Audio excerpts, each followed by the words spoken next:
Bacos, Oriental Mindoro na pinondohan ng 10 bilyong piso. Sinipid, sinadyang minali at shortcut ang pagkagawa. Sad reality. Ayan yung binuking ng isang governor doon. Ha? Mr. President, is mayroon na rin silang standard para sa substandard. Mr. President, for 3 years, 19 billion na pondo ang ibinuhos para sa flood control sa nauhan. Umaapaw ang pondo pero lubog pa rin sa baha ang mga nauhenyo. So, ang bola ngayon, wala na dito sa 2026 Committee on Appropriations. Kung hindi, doon na kay Saldico ang bola ngayon. Sunod niyang sinabi sa akin, pwede ka bang tumulong sa midterm elections para sa mga senators? Sabi niya, kasi di ba yung pugpong ng pagbabago, kasali naman yun sa unit team noon. Ganun siya. Sabi ko, hindi ko, pag-iisipan ko, pero wala pa akong plano para sa 2025 midterm elections ng senators. So, clearly, lahat ng attempts niya to make me reconsider my resignation, na sinabi niya, magstay lang ako as Department Secretary o DepEd, na sinabi niya, gusto ko bang lumipat sa ibang posisyon, sabihin ko daw sa kanya, na sinabi niya, pwede ba akong tumulong sa midterm elections ng 2025. So, hindi iyon actions ng taong tumitingin as failure ako. Tama. Action yon ng taong tumitingin na kailangan niya yung trabaho ko. So, tama, BP. Hindi ko alam saan nagagaling yung sinasabi. Natatakot sila. Kita mo, hinihingi nila yung tulong mo para sa midterm election, yung nakaraan. Ibig sabihin, papalakasin nila ang pwersa. Papaupuin nila yung mga gusto lang makapasok at nang sa ganon, yung balak nila, yung mano, ay may sakatuparan. Buti na lang matalino ka, BP. Hindi ka bumigay. Kung bumigay ka, sigurado, ayan sila tutulong. Pag tutulong-tulong, kasabwat nila yung mga bakulaw. Di ba? Totoo. Halos lahat nagsipirmahan laban sa'yo. Ngayon, sila ngayon ang natatakot. Sila ngayon natatakot. Dahil ang lakas-lakas mo pa rin. Ang pangalan Duterte ang nangingibabaw from himpapawid. Bubuka ang pakpak at idadive yan. Lahat ng mga bakulaw, dadagitin na sa 2028. Kaya umabot ka sa video natin ito, ha. Hanggang sa muli, pakilike and share. Bye-bye! Yes. Good morning mga kasama. Nandito na naman si Kuya Goods nagbabalik at syempre, hindi ka pa nakasubscribe sa ating channel, pa-subscribe na lang po at hit mo na rin yung bell. Hindi natin patatagalin, usapang flood control. Oo, nakita na karoon ng anomalya dito sa flood control. At ngayon, dito naman ipapasok sa DepEd ang pondo. Milagro ito. O gagawa ng milagro. 250 billion sa DPWH ililipat sa DepEd. What? Ng tipaklong naman, Talagang walang katigil-tigil. Kaya mamaya sasagutin niya ni BP Sara sa kanyang interview sa The Hague with Mr. Alvin. Ngayon, ang pag-uusap dito, Bulgara na. Maski si Senador Lacson, ibinunyag ang mga pagnanakaw at mayroong pinatamaan dito. Sino? Mamaya, abangan nyo, Oo, kasi talagang case study on flood control, Sabi dito, delivers privilege speech on flood control project. In-expose na. Sino-sino. Merong dumidepensa. Abangan natin yan. Pero ito, ipasok natin to at huwag mo kalimutan mag-like and share. Pasok. Una, nagyabang si BBM sa kanyang mga nakumpleto na daw na flood control. Aniya, nang masira nga daw ang flood control, na overwhelmed lang daw. Pero nang siya na mismo ang nakadiskubre at siya mismo ang nag-inspect na ang mga ilang flood control na natapos na, fully paid na, abay, totoo palang ghost project lang diba? pala. Nakakatawa. Ang kanyang linya noon na na-overwhelm lang daw ang mga flood control kaya nasira. Pero ngayon, nauwi sa ghost project. Sampal na ito, ha? Kasi hindi pwedeng ganun. Sasabihin mo noon marami tayong flood control project at yung iba ongoing pa. Oo, nung nag-iimbestiga, overwhelm. Wala pa pala. Ghost project pala. O, di nakakahiya. Diba? Nagbida-bidahan ka noon, pinagmamalaki mo na napakaganda ng administrasyon dahil merong flood. Oo, hindi na tayo babahain dahil marami tayong flood control. Pinondohan natin ng ganito kalaki. Lumilitaw sa usapin, itong flood control, puro throwing lang ata ito. Ang masakla pa dito, nagbubuhos sila sa dike. Anak ng tipaklong, walang mga... wala. Sabihin ko sa inyo, wala silang mga nilalagay na tawag dito. Di ba pinakita yon walang bakal? Anong magagawin natin dyan? Di ba nakakalungkot? Ang laki-laki ng binibigay sa inyong project, ang laki ng pondong kinuha nyo, ganyan lang ang gagawin nyo. Dodurubuhin nyo. Ang kaba ng bayan, pangit naman yan. Di ba? Pangit talaga. Ang gagaling nyo may sabuatan daw sabi sabi doon mantakin nyo paano yung binalasan ni Senador Marcoleta. Diba? Sa kahuli-huli yan, naamin yan. Na ginagamit lang siya nitong mga durobong kongresista at HWP. Malamang yan. Naamin yan, sabi ni Aling Ledesma. At take note mga kasweet, nasa isang contractor pa lamang tayo na Wawaw Builders. Yung Wawaw Noong Builders. 2019, 2020 at 2021, abay hindi pa palalalagpas ng 150 million pesos kada taon ang kanilang nakukuhang proyekto. Abay nitong 2022, 2023, 2024, abay bakit bilyon-bilyon at ng imagine from 2019, doon sila nag-start. 92M. 92 million. 2020, nadagdagan ng ang bilis, no? Ang bilis! Siguro, talagang magaling itong kontratista na to Magaling.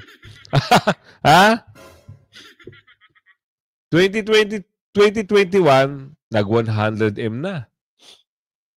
At ito matindi. Sa sobrang galing, 2022, kumuha lang 1.1 billion. Billion kagad to, Wow. Kano kaya usapan dito? 2024, abay bakit bilyon-bilyon? At nang mabisto na nga ang Marcos administration sa kanilang korupsyon sa DPWH, abay itong Department of Budget and Management susuportahan daw ang proposal na ma-realign ang 250 billion pesos na pondo para sa flood control papuntang classroom construction. Uy, sa DepEd to Wow! Mukhang doon naman yata magsisingit at gagawa ng milagro. Here this out. Ito sabihin ko lang, kung meron 250 billion na dapat dyan sa DPWH at aalisin nyo, kung ako sa inyo, sa hospital bill nyo na yan. Sa malasakit nyo na ibigay yung pondo na yan. Marami ho kayong matutulungan. Marami kayong may sasalbang buhay. Hospital, zero bill. Yan ang tutukan nyo. Marami kayong magpapasalamat pa sa inyo mga tao. Pero dito sa DepEd, wow. Baka may plano, sabi ni Tio.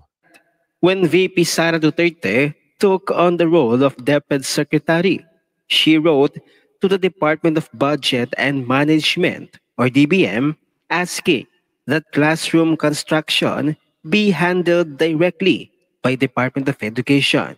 Why? Because DepEd can only propose projects.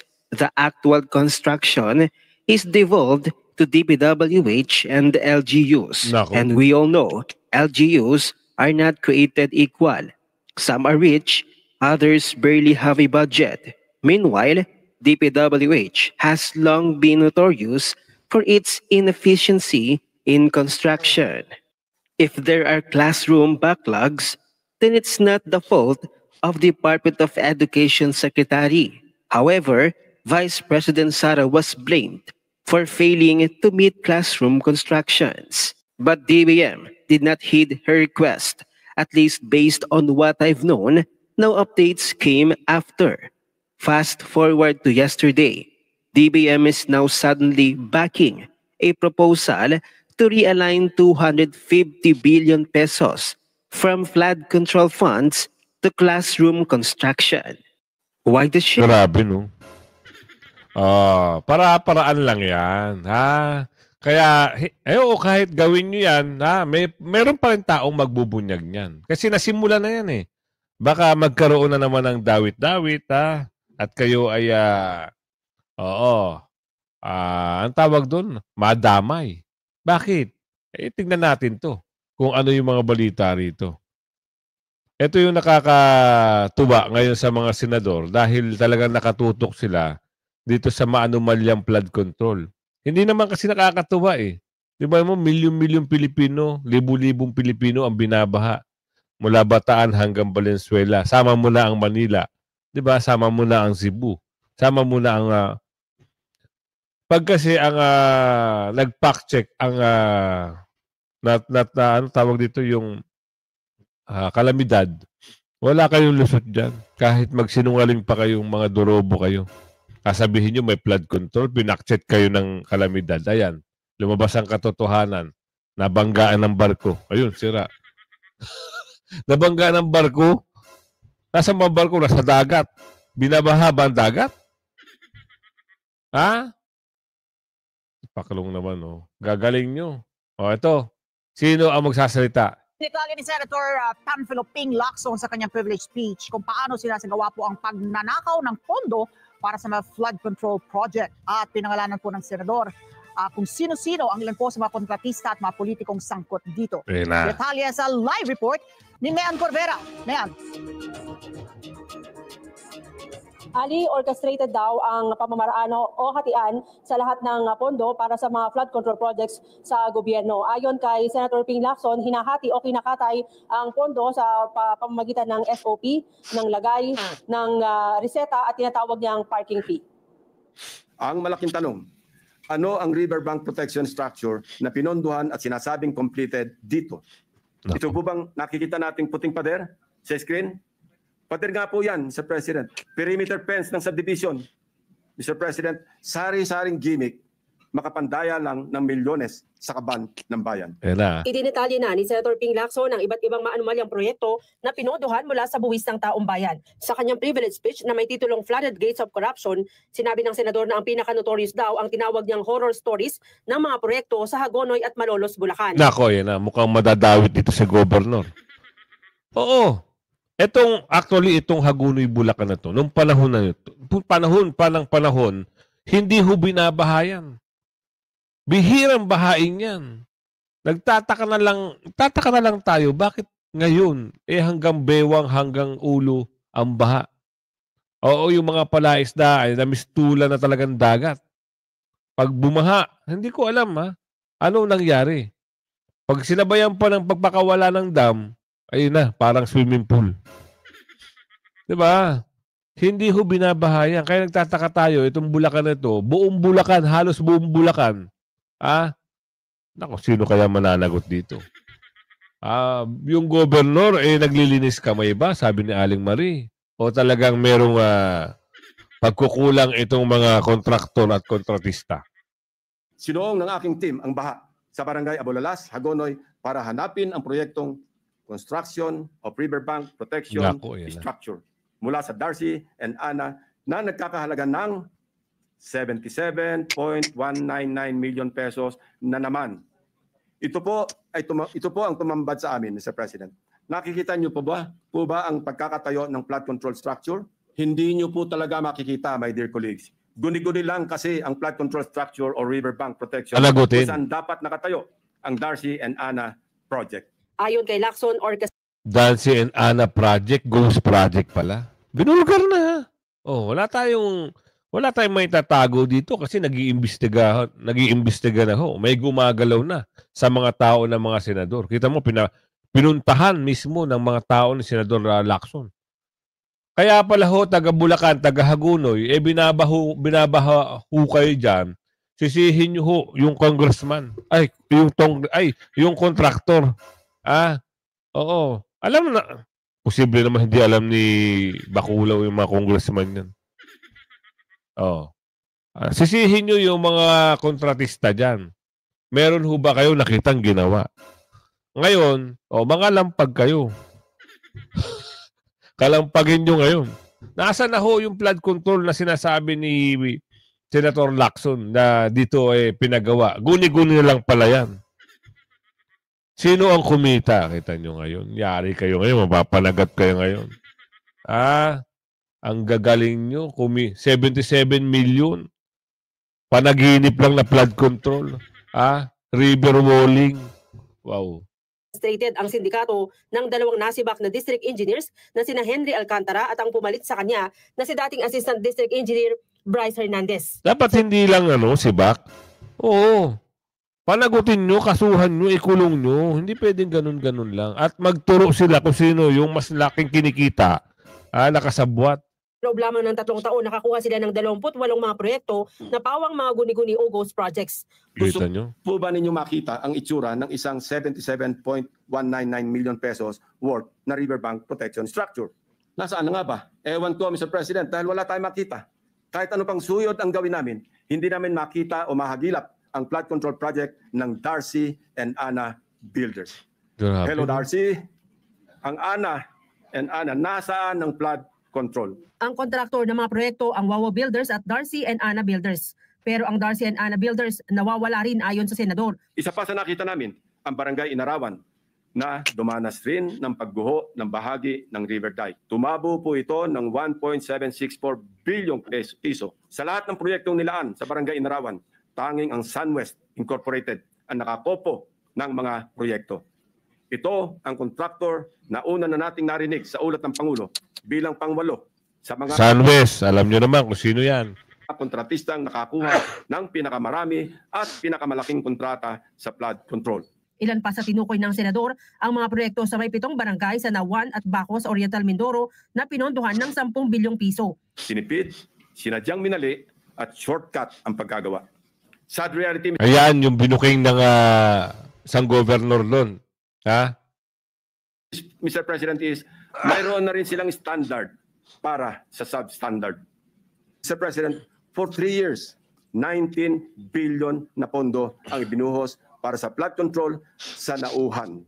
Umaapaw ang pondo pero lubog pa rin sa baha ang mga nauhenyo. Ano nangyari, Mr. President?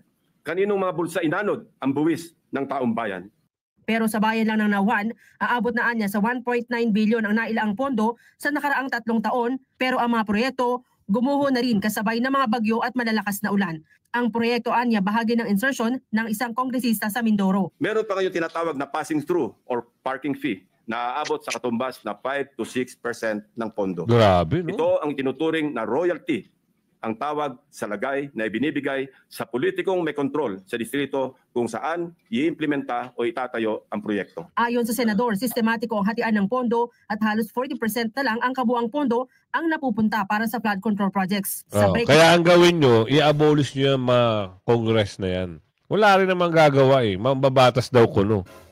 O baka manggagatas, sabi ni Aling Marie. Di ba? Kasi kung ganyan na ng ganyan nangyayari, sila ang magmamanipula ng mga budget, o di kayo na lang, o kaya gumawa kayo ng isang, gumawa kayo ng isang department, kagaya sa finance, di ba?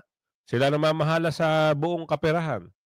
Gumawa kayo ng isang departamento, engineering, kung saan doon ilalagay, kaso andito na naman andito na nga si DPWH, meron pa rin connection si Tongresista, diba, ang mga bakulaw. Dapat, kung si DPWH, wala nang pakialam itong si Oo, si Baculaw. Dapat ganun. Daw ng senador, 8 hanggang 10% ang napupunta sa mga district engineers, 2 hanggang 3% ang para sa kickback ng district engineering office mula sa sobrang kita ng kontraktor, 5 hanggang 6% naman para sa mga miyembro ng Bids and Awards Committee, 0.5 hanggang 1% naman para sa Commission on Audit at 20 hanggang 25% naman para sa funder o politikong naghanap ng pondo para sa proyekto. Diba? Buti na lang nagkakabuking na. Oo. At hindi rin titigil itong si Representative Toby dahil umpisa na naman ang budget eh. Budget hearing. O ipapasa na naman yung 2026 na budget. Di ba? Ayan na naman sila.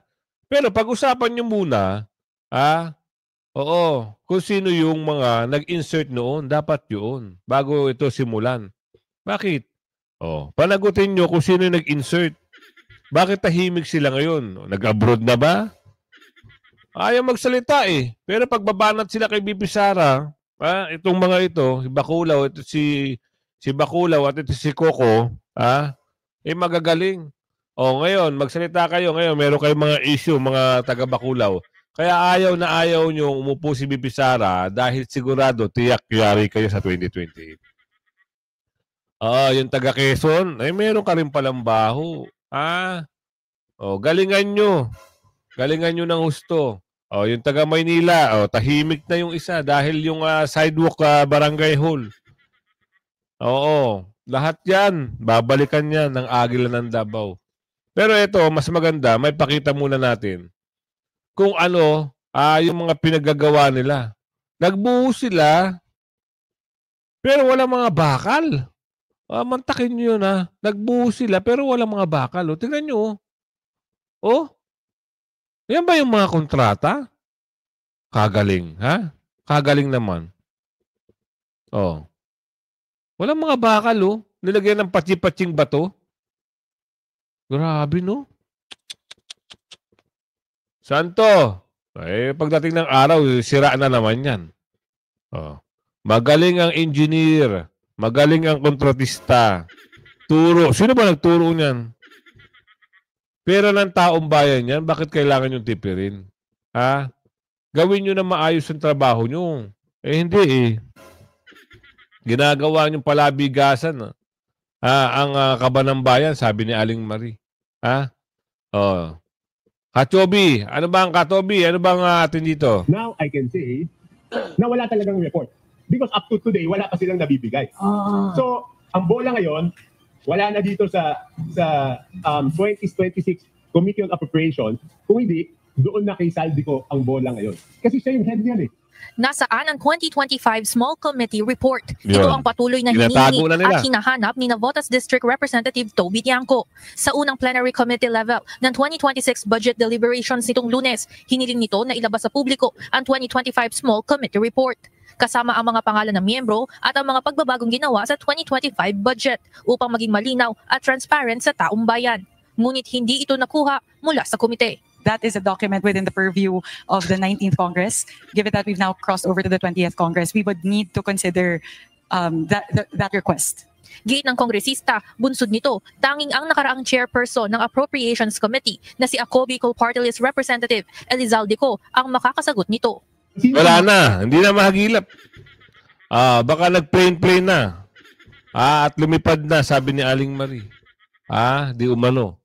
Baka, di umano. Baka lumipad na. Kasi hindi mo na makita sa interview. Dati, ang lalakas nila magpa-interview. Pag ang mga BP ang bibirahin nila, ang lakas nila. Interview dito, interview doon, Ngayon kayo magpa-interview, mga 2.0, mga tuwadcom. Ngayon, meron nang sumisilip sa mga baho nyo. Inuuna-una lang kayo. Pag nagsanib pwersa itong si Toby, si Senador Lacson, Senador Marcoleta, at yung mga galing pang mga senador, sigurado tas-tas kayo dyan. Kasi tingnan nyo, binulgar kayo, ni Katobi, lahat ng mga bantot nyo dyan. Totoo naman. Lahat ng sinabi at binanggit ni BP Sara noon, na 2 tao lang ang may alam. Totoo din, di ba?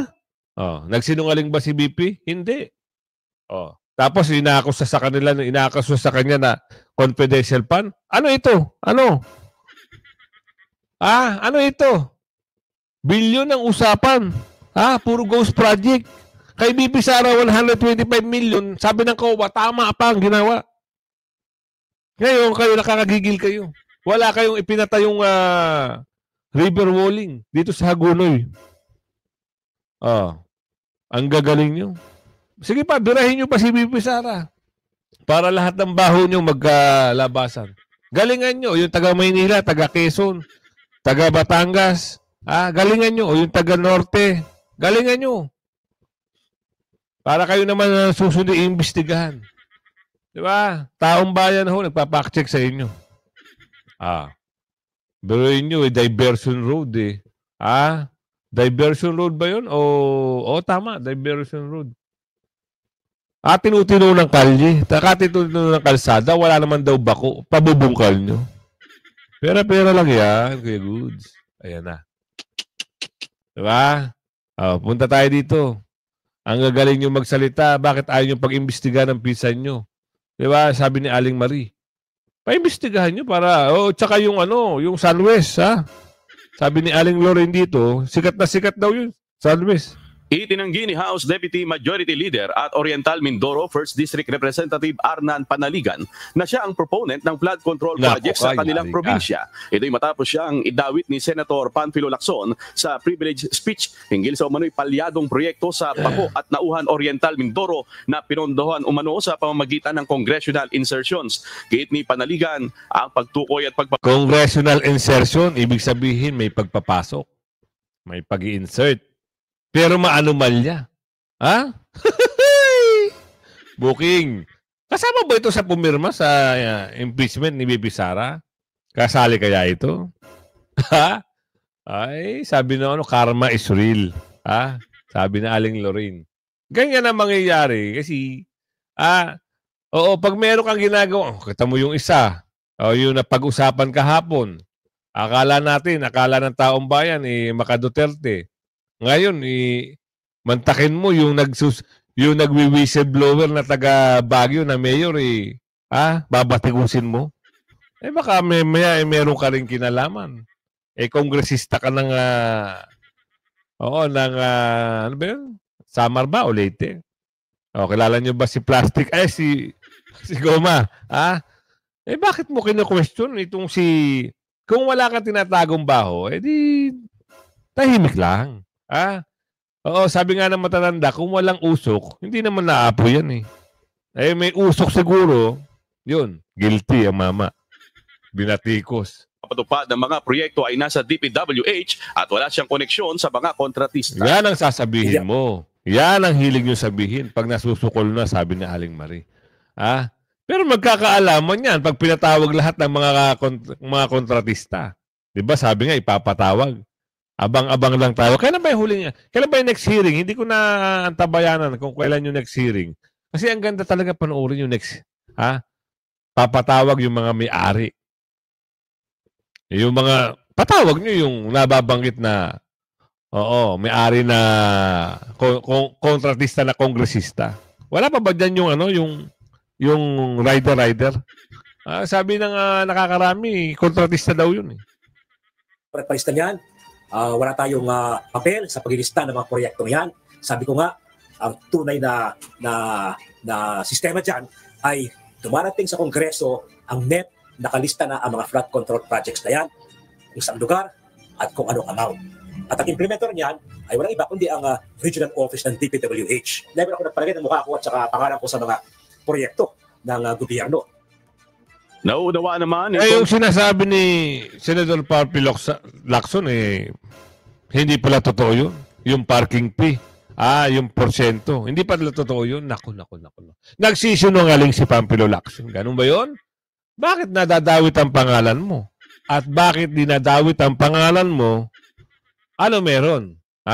Congressman Panaligan ang layunin ni Senator Lacson, bagaman naniniwala itong unfair na madawit ang kanyang pangalan sa aligasyon ng katiwalian. Kita mo yung DK. Wala man lang kabakal-bakal. Anong gagawin natin dyan? Puro na lang ganun. No. Ito maganda. Pakinggan natin to. Latest news, Bibi Sara, Inday Sara. BP Sara, Inday Sara tuloy. BP Sara, questions, total failure, tag on her DepEd leadership. Bah, maganda to Ano kaya yung meron dito? Ito yung nasa dahig siya. Alamin natin to. Good news. President Inday Sara Duterte. Vice President Inday, the palace has said your time as DepEd Secretary was a complete failure. This stems from your statement that the country remains at a paper and pencil in comparison to other educational systems of other countries which are modernized. What is your response to that, ma'am? Oh, thank you, Alvin and Tourism, for this opportunity to speak and explain my side. Unang-una, masabi ko yon na we are truly behind sa education system natin compared to more developed countries around the world. And that is true. That is an observation. That is a fact of the Philippines. And I have all the right to say kung ano yung katotohanan ng bansa natin. That is covered by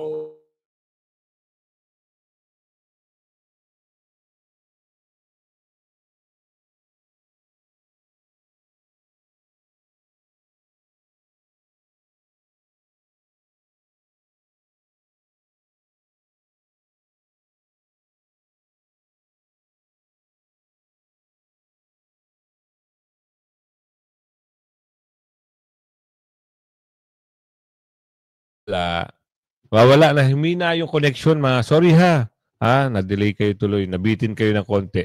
Eto, tuloy natin sinasabi ni BP Sara. Kasi yun naman yung katotohanan ng bansa natin. Saan ba tayo magsisimula mag-isip ng mga solusyon kung hindi natin tanggapin na mayroong problema? Malaki ang problema, BP. Yung bayan. Malaki. Pangalawa, hindi ko maintindihan saan nanggagaling yung total failure ako as a Department of Education Secretary. Kasi iba yung actions ni BBM noong ako ay nag-tender ng resignation. Kung maalala ninyo, that was June 19, 2024. It was a Wednesday. Matagal ko na pinag-isipan yung pagre-resign. Inisip ko na kapag mag-resign ako, habang nasa administration ako, inaatake ako. Pag mag-resign ako, dodoble yung atake sa akin.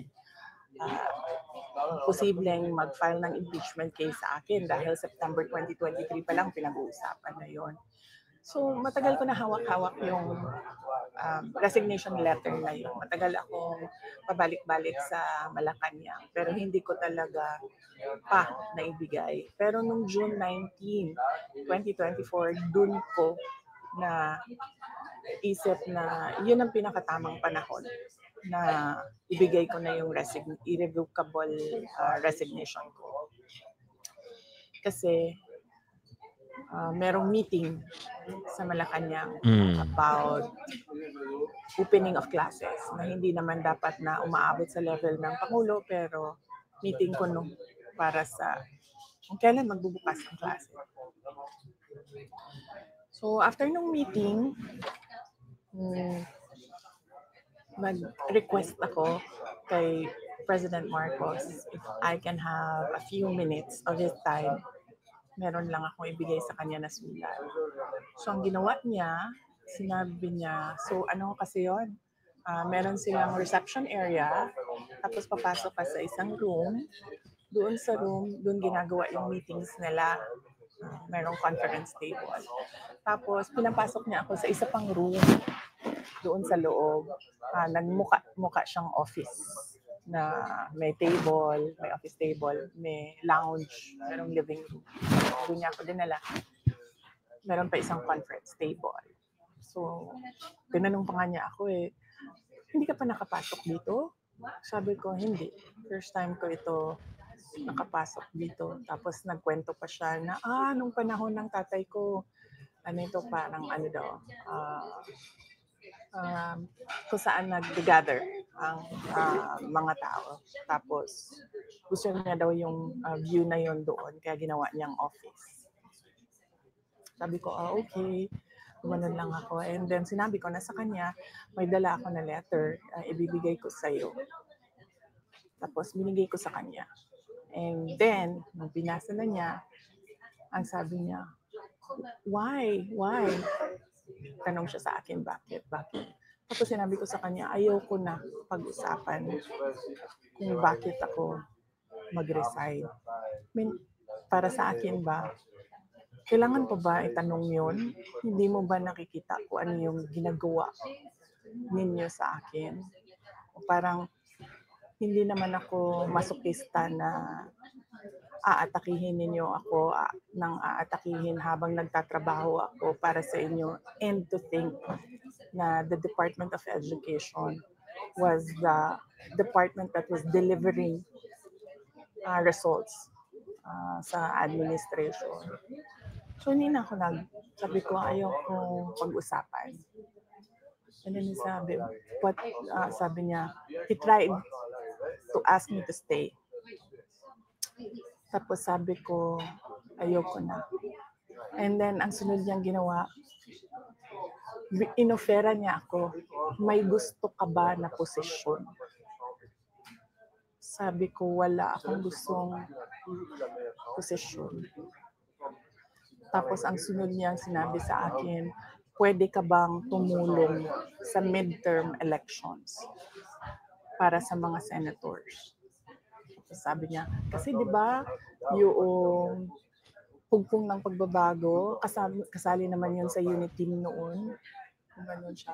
Sabi ko, hindi ko, pag-iisipan ko, pero wala pa akong plano para sa 2025 midterm elections ng senators. So clearly, lahat ng attempts niya to make me reconsider my resignation. Na sinabi niya, magstay lang ako as Department Secretary o DepEd. Na sinabi niya, gusto ko bang lumipat sa ibang posisyon, sabihin ko daw sa kanya. Na sinabi niya, pwede ba akong tumulong sa midterm elections ng 2025. So, hindi iyon actions ng taong tumitingin as failure ako. Tama. Action yon ng taong tumitingin na kailangan niya yung trabaho ko. So, tama, BP. Hindi ko alam saan nagagaling yung sinasabi. Natatakot sila. Kita mo, hinihingi nila yung tulong mo para sa midterm election yung nakaraan. Ibig sabihin, papalakasin nila ang pwersa. Papaupuin nila yung mga gusto lang makapasok at nang sa ganon, yung balak nila, di umano, ay may sakatuparan. Buti na lang matalino ka, BP. Hindi ka bumigay. Kung bumigay ka, sigurado, ayan sila, tutulong. Pag tutulong-tulong, kasabwat nila yung mga bakulaw. Di ba? Totoo. Halos lahat nagsipirmahan laban sa'yo. Ngayon, sila ngayon ang natatakot. Sila ngayon natatakot. Dahil ang lakas-lakas mo pa rin. Ang pangalan Duterte ang nangingibabaw from himpapawid. Bubuka ang pakpak at idadive yan. Lahat ng mga bakulaw, dadagitin na sa 2028. Kaya umabot ka sa video natin ito, ha. Hanggang sa muli, pakilike and share. Bye-bye!